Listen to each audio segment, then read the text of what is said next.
2 மீட்டிங்கு அந்த national security council மீட்டிங்னு அது வந்து டாப் மோஸ்ட் சீக்ரெட் மீட்டிங் அதெல்லாம் நார்மலாக நடக்காது. இப்போ அது நடந்ததுன்னா அந்த அளவுக்கு இது இந்த நம்மளோட பதிலடி கொடுக்கறதுக்கு எப்படி பண்ணணும்னு எல்லாரோட அபிப்பிராயங்களையும் கேட்டு 2 மீட்டிங் கண்டக்ட் பண்ணி 7 பேரில் 2 பேரோ 3 பேரோ ஆல்ரெடி பார்த்துட்டு ஆன் த ஸ்பாட் அவங்கள எலிமினேட் பண்ணியாச்சு. இப்போது மீதி பேரை கண்டுபிடிச்சி அவங்களையும் வந்து அவங்களோட அமைப்பையே தரைமட்டமாக ஆக்கணுன்ற ஒரு முடிவில் தான் ரொம்ப கேர்ஃபுல்லாக மூவ் பண்ணிட்டுருக்காரு. இந்த ட்ரில் என்ன பண்ணோன்னா இந்தியா முழுக்க ஒரு 244 டிஸ்ட்ரிக்ட்ஸு சிவிலியன் டிஸ்ட்ரிக்ட்னு சொல்லுவாங்க. அதாவது இந்த மாதிரி இம்பார்ட்டண்ட் பிளான்ஸ் அண்ட் டேம்ஸ் எல்லாம் இருக்கிற இடம். இப்போ இந்த இடத்துலலாம் அடிஷ்னல் செக்யூரிட்டி கொடுத்து ஒரு ட்ரில் மாதிரி கண்டக்ட் பண்ணுறாங்க. இந்த ட்ரில் எதுக்குன்னா இங்கே அந்த இடத்துல டார்கெட் வச்சு அடிப்பாங்க. அந்த மாதிரி நம்மளுக்கு எக்யூப்மெண்ட்லாம் இருக்குது. அந்த பொசிஷனில் தான் நம்ம இருக்கோம். அதுக்காக அவங்களா பதட்டத்தில் சைனா கொடுக்குற ஒரு சப்போர்ட்டில் நம்ம வந்து ஒரு போர் நடத்தலான்னு வந்தாங்கன்னா அதோட விளைவுகள் அவங்களுக்கு பயங்கரமாக இருக்கும். அது அவங்களுக்கும் தெரியும். ஆல்மோஸ்ட் யூஎஸ், யூகே, ஜப்பான் எல்லோரும் வந்து நீங்கள் போங்க நாங்கள் சப்போர்ட் பண்ணோன்னு சொல்லியிருக்காங்க. வார்னு வந்ததுன்னா நாங்கள் சப்போர்ட் பண்ணுறோம். அதனால் வந்து நம்ம ஆரம்பிக்க மாட்டோம். அவங்க ஆரம்பித்தாங்கன்னா விளைவுகள் பாகிஸ்தானுக்கு நார்மலாக இந்த மாதிரி சுச்சுவேஷனில் அங்கே ஸ்டாக் மார்க்கெட்ஸு பாகிஸ்தான்லாம் 40% மேலே இறங்கியிருக்கு இந்த 10 நாள்லேயே. இந்தியாவில் அது மாதிரி எதுவுமே நடக்கலை. ஸ்டாக் மார்க்கெட் அது பாட்டுக்கு நார்மல் ஸ்டேஷன்லாம் போயிட்டுருக்கு. எந்த விதமான பாதிப்பும் அதுக்கு வரல.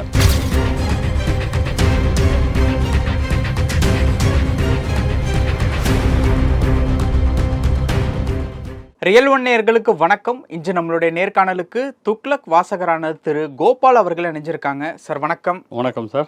எப்படி இருக்கீங்க? நல்லா இருக்கேன். நீங்கள் எப்படி இருக்கீங்க? நல்லா இருக்கேன் சார்.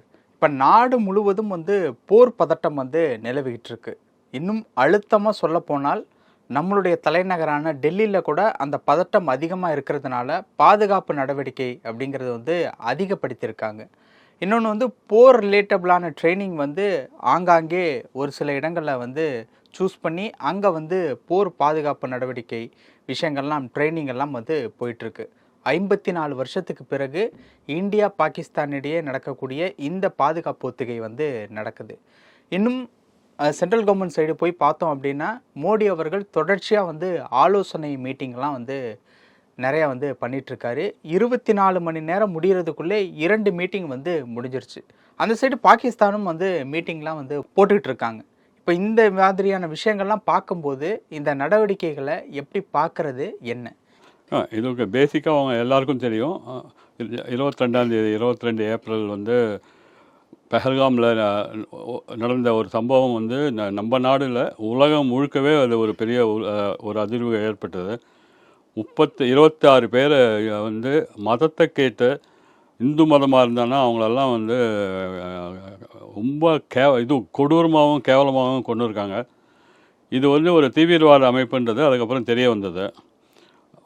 அது அந்த ஒரு விஷயத்தை வந்து மோடி கேள்விப்பட்ட உடனே வந்து அவர் அடைந்த ஒரு இது வந்து அவரோட வார்த்தைகளில் வெளியே வந்தது. அடுத்த நாளே ஒரு தவிர்க்க முடியாத காரணத்துக்காக இதில் கட்டாரில் இருந்தவர் அங்கேருந்து வந்துட்டார். அவர் சவுதியில் இருந்தவர் உடனே வந்து அன்றைக்கி நைட்டை மீட்டிங் ஒன்று கன்வீன் பண்ணிவிட்டு எல்லாம் என்ன பண்ண போகிறோம் டிசைட் பண்ணிவிட்டு அதுக்கப்புறம் வந்து பீகாரில் ஒரு இம்பார்ட்டண்ட் ஃபங்க்ஷன் இருந்தனால அங்கே போனார். அங்கே வந்து அவர் சொன்ன வார்த்தைகள் இன்னும் கூட எனக்கு ஞாபகம் இருக்குது. இந்த சம்பவம் நடந்த தீவிரவாதிகளை எல்லாரையும் பிடித்து அவங்க கனவுல கூட நடக்க முடியாத அளவுக்கு அவங்களுக்கு பதிலடி கொடுக்கறதுக்கு நாங்கள் பிளான் பண்ணிட்டுருக்கேன் அப்படின்ற மாதிரி சொன்னார். அது ஆக்சுவலாக இது வந்து தீவிரவாதத்துக்கும் இந்தியா மேலே அவங்க பண்ண ஒரு அட்டூழியத்துக்கும் தான் வந்து போராட்டம்ன்றது நடக்குது எனக்கு பொறுத்த வரைக்கும். இதில் வந்து பாகிஸ்தானுக்கும் இந்தியாவுக்குன்றதை நம்ம வந்து யாருமே நினைக்கக்கூடாது. தீவிரவாதத்தை இந்தியா மாத்திரம் இல்லை உலகம் முழுக்குமே எல்லாருமே எடுத்துன்னு இருக்காங்க. அதுக்கேற்ற மாதிரி அவங்களும் நிறைய போராட்டங்களோ இல்லை இதுவோ நடத்தின்னு இருக்காங்க. அதுவும் எஸ்பெஷலி இப்போ அமெரிக்கா இந்த ட்வின் டவர் இன்சிடெண்ட்டுக்கு அப்புறம் தீவிரவாதனாலே அவங்க வந்து ஒரு கடுமையாக நடவடிக்கை எடுக்கிறாங்க, அரெஸ்ட் பண்ணுறாங்க, ஈவன் ஆன் த ஸ்பாட் வந்து என்கவுண்டரே பண்ணுறாங்க. இப்போ அதே மாதிரி தான் இந்த தீவிரவாதிகளை கண்டுபிடிச்சு அவன் அந்த அமைப்பையே கம்ப்ளீட்டாக எலிமினேட் பண்ணி அந்த அமைப்புக்கு யாரெல்லாம் வந்து இண்டிவிஜுவலாகவோ இல்லை ஒரு அமைப்பாகவோ இல்லை ஒரு நாடாகவோ இருந்தாலும் அவங்க மேலேயும் நடவடிக்கை எடுக்கப்படும்ன்ற ஒரு முடிவில் தான் வந்து இவர் இருக்கார். அதுக்காக வந்து எடுத்தேன் கவுத்தன்லாம் அவர் வந்து எதுவும் பண்ணலை. 2 மீட்டிங்கு இந்த நேஷ்னல் செக்யூரிட்டி கவுன்சில் மீட்டிங்னு அது வந்து டாப் மோஸ்ட் சீக்ரெட் மீட்டிங் அது. அதெல்லாம் நார்மலாக நடக்கவே நடக்காது. இப்போ அது நடந்ததுன்னா அந்த அளவுக்கு இது இந்த நம்மளோட பதிலடி கொடுக்கறதுக்கு எப்படி பண்ணணும்னு எல்லாரோட அபிப்பிராயங்களையும் கேட்டு 2 மீட்டிங் கண்டக்ட் பண்ணி 3 நம்ம முப்படை வீரர் இவங்களுக்கும் சீஃபுக்கும் கம்ப்ளீட் ஒரு ஃப்ரீடம் கொடுத்துட்டாரு. அவர் கோல் சொல்லிட்டாரு.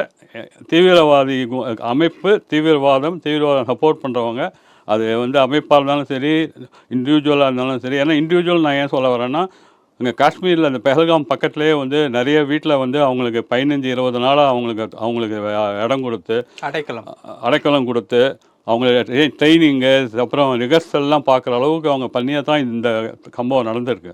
இப்போ அதனால் அந்த மாதிரி இண்டிவிஜுவல்ஸ் அவங்க வந்து பயத்தினால பண்ணாங்களா இல்லை வந்து நிஜமாகவே இந்திய மக்கள் மேலே இருக்கிற வெறுப்பில் பண்ணாங்களா நம்மளுக்கு தெரியாது. ஆனாலும் அவங்களையும் தண்டிக்கப்பட வேண்டியதுன்ற ஒரு முறையில் தான் அவர் எல்லாம் பண்ணிட்டு இருக்காரு.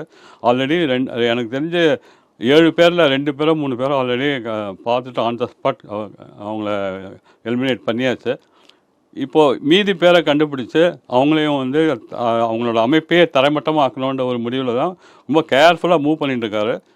இந்த 2 மீட்டிங்க்கு அப்புறம் நடுவில் ஒரு பெரிய கேப் இருந்தது. அந்த கேப்பில் வந்து அவர் ஒன்றுமே பண்ணலன்னு யாரும் நினைக்கக்கூடாது.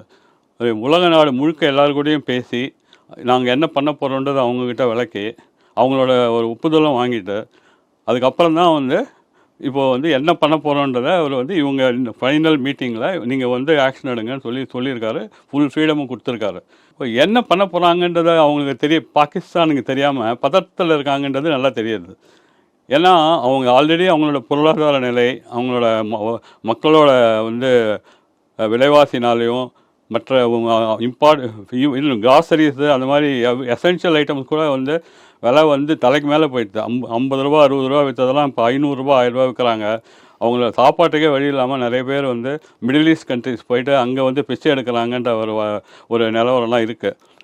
இந்த மாதிரி ஒரு சமயத்தில் அவங்களுக்கு போர் வந்தால் என்ன பண்ணுறதுன்னு ஒரு பயத்தில் பதட்டத்தில் என்னென்னமோ பண்ணிகிட்ருக்காங்க. அதில் வந்து நீங்கள் சொன்ன மாதிரி கிராஸ் பார்டரில் ஒரு சீஸ் ஃபயர் ட்ரீட்டின்னு ஒன்று இருக்குது. கிராஸ் பார்டரில் அன்ப்ரோவோக்கடாக யாரும் வந்து ஷூட்லாம் பண்ணக்கூடாது. ஆனால் இவங்க 10 நாளும் அதை மீறி இருக்காங்க. அந்த பதட்டத்தில் அவங்க என்ன பண்ணுறதுன்னு தெரியாமல் பண்ணிட்டுருக்காங்க.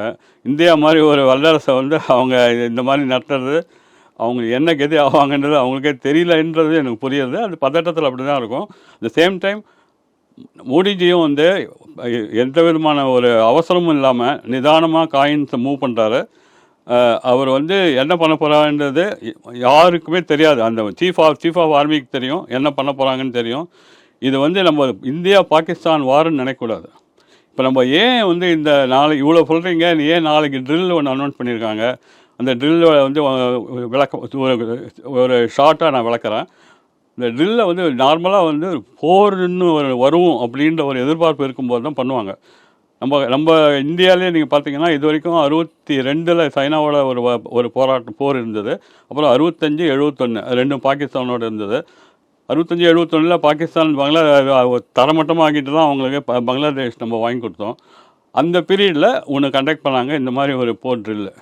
ஆக்சுவலாக என்ன பண்ணுவாங்கன்னா இதில் வந்து தாக்குதல்கள் எங்கே இருக்குன்னு சொல்ல முடியாது. அட் த சேம் டைம் முக்கால்வாசி இதில் அவங்க வந்து சிவிலியன்ஸ் அட்டாக் பண்ண மாட்டாங்க. அது ஒரு போர் இது, அதாவது அவங்க ஜென்டில்மேன் அக்ரிமெண்ட் சொல்லுவாங்க. அது மாதிரி அவங்க அதனால் வந்து நம்மளோட இம்பார்ட்டண்ட் இன்ஸ்டாலேஷன்ஸு பிளான்ஸு டேம்ஸு அதெல்லாம் இருக்கு இல்லையா, அதை தான் நார்மலாக போருன்ற போது அவங்க வந்து அட்டாக் பண்ணுவாங்க. அதனால் வந்து இந்த ட்ரில் என்ன பண்ணுன்னா இந்தியா முழுக்க ஒரு 244 டிஸ்ட்ரிக்ஸு சிவிலியன் டிஸ்ட்ரிக்ட்னு சொல்லுவாங்க. அதாவது இந்த மாதிரி இம்பார்ட்டண்ட் பிளான்ஸ் அண்ட் டேம்ஸ் எல்லாம் இருக்கிற இடம். இப்போ இந்த இடத்துலலாம் அடிஷ்னல் செக்யூரிட்டி கொடுத்து ஒரு ட்ரில் மாதிரி கண்டக்ட் பண்ணுறாங்க. இந்த ட்ரில் எதுக்குன்னா எல்லாமே நம்ம தயாராக இருந்தால் கூட நீங்களே சொன்னீங்க கிட்டத்தட்ட 50-51 வருஷம் கழிச்சு தான் பண்ணியிருக்கோன்ற.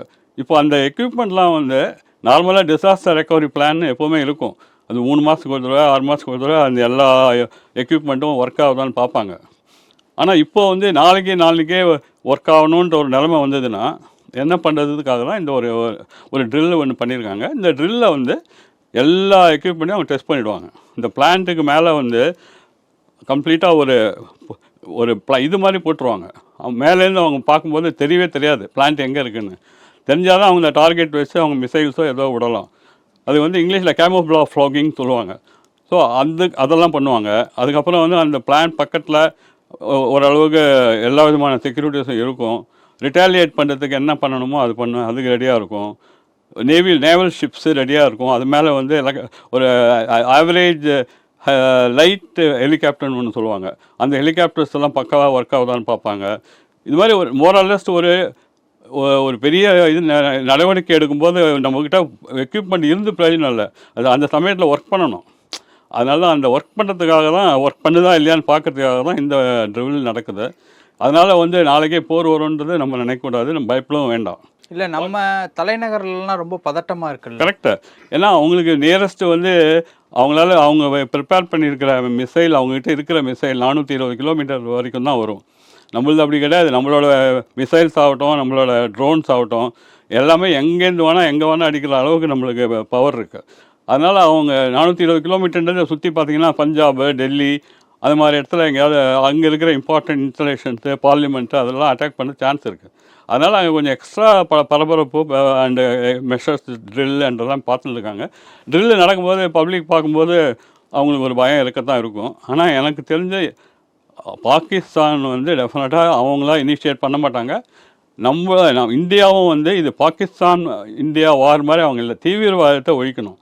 தீவிரவாத அந்த அமைப்போ மக்களோ தீவிரவாதிகள் எங்கே இருக்காங்களோ அந்த இடத்துல டார்கெட் வச்சு அடிப்பாங்க. அந்த மாதிரி நம்மளுக்கு எக்யூப்மெண்ட்லாம் இருக்குது. அந்த பொசிஷனில் தான் நம்ம இருக்கோம். அதுக்காக அவங்களா பதட்டத்தில் சைனா கொடுக்குற ஒரு சப்போர்ட்டில் நம்ம வந்து ஒரு போர் நடத்தலான்னு வந்தாங்கன்னா அதோட விளைவுகள் அவங்களுக்கு பயங்கரமாக இருக்கும். அது அவங்களுக்கும் தெரியும். அதையும் மீறி அவங்க பண்ணுறாங்களான்றது தான் பார்க்கணும். ஓகே. இன்னொரு விஷயம் வந்து நம்மளுடைய தாக்குதல் அப்படிங்கிறது அடுத்தடுத்த நாட்களில் ஒருவேளை போர் நடந்துச்சுன்னா ரொம்ப பயங்கரமாக தான் இருக்குமா? அது அவங்களோட முதல் அட்டாக் அங்கேருந்து தான் வரணும். முதல் குண்டு வந்து அங்கேருந்து வந்தால் தான் நம்ம ரிட்டாலியேட் பண்ணுவோம். டெஃபினட்டாக பதிலடி வந்து அவங்களால சமாளிக்கவே முடியாத அளவுக்கு தான் இருக்கும். பட் எனக்கு தெரிஞ்சு இப்போ இந்த இதில் பாகிஸ்தான் கராச்சியோ லாகூரோ அந்த அளவுக்கு நம்மளா போய் டெஃபினட்டாக பண்ண மாட்டோம். நம்மளோட இப்போது முக்கியமான குறிக்கோள் பாகிஸ்தான் ஆக்குபைட் காஷ்மீர் நம்ம இந்தியாவிலே இருக்குது பாருங்கள். அந்த இடத்த வந்து நிறைய தீவிரவாதிகள் தான் அவங்க வச்சுருக்காங்க. பாகிஸ்தான் சிவிலியன்ஸ்லாம் அங்கே ரொம்ப கம்மி. தீவிரவாதத்தோட ஒரு குகை மாதிரி அதை வச்சுட்டு அங்கே நிறைய ட்ரைனிங்லாம் கொடுத்து அங்கேருந்து பக்கத்துலேயே நம்ம பஹல்காம் அது மாதிரி ஏரியாலாம் இருக்குது.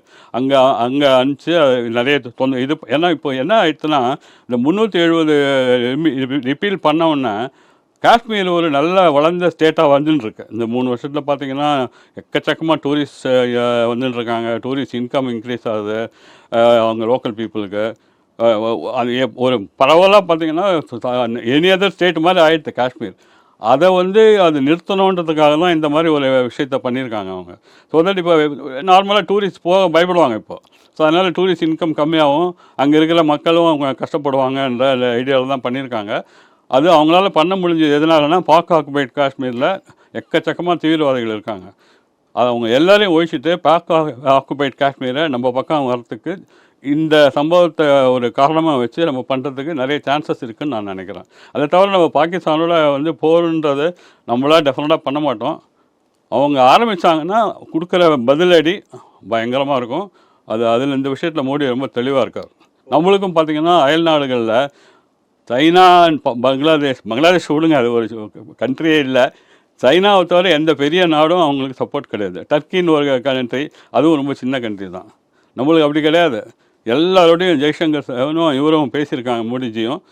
ஆல்மோஸ்ட் யூஎஸ்ஸு, யூகே, ஜப்பான் எல்லோரும் வந்து நீங்கள் போங்க, நாங்கள் சப்போர்ட் பண்ணுறோன்னு சொல்லியிருக்காங்க. வார்னு வந்ததுன்னா நாங்கள் சப்போர்ட் பண்ணுறோன்னு. அதனால் வந்து நம்ம ஆரம்பிக்க மாட்டோம். அவங்க ஆரம்பித்தாங்கன்னா விளைவுகள் பாகிஸ்தானுக்கு கடுமையாக இருக்குன்றது என்னோடய அபிப்பிராயம். ஓகே. அங்கேருந்து என்ன மனநிலையில் இருக்காங்க பாகிஸ்தான்? ஏன்னா இப்போ நீங்களே பேசும்போது சொல்கிறீங்க பொருளாதார ரீதியாக அவங்க கொஞ்சம் நலிவடைந்த சுச்சுவேஷனில் தான் இருக்காங்க அப்படின்னு. ஸோ இந்த மாதிரியான சுச்சுவேஷனில் அட்டாக் பண்ணுறதுக்கு உண்டான வாய்ப்புகள் எதுவும் இருக்கா? இல்லை, ஆக்சுவலாக அங்கே இருக்கிற மக்கள் வந்து இந்த போரை விரும்பவே இல்லை. ஏன்னா அவங்க ஆல்ரெடி கஷ்டப்பட்டுருக்காங்க. போருன்னா அதோட விளைவுகளும் கடுமையாக இருக்கும்.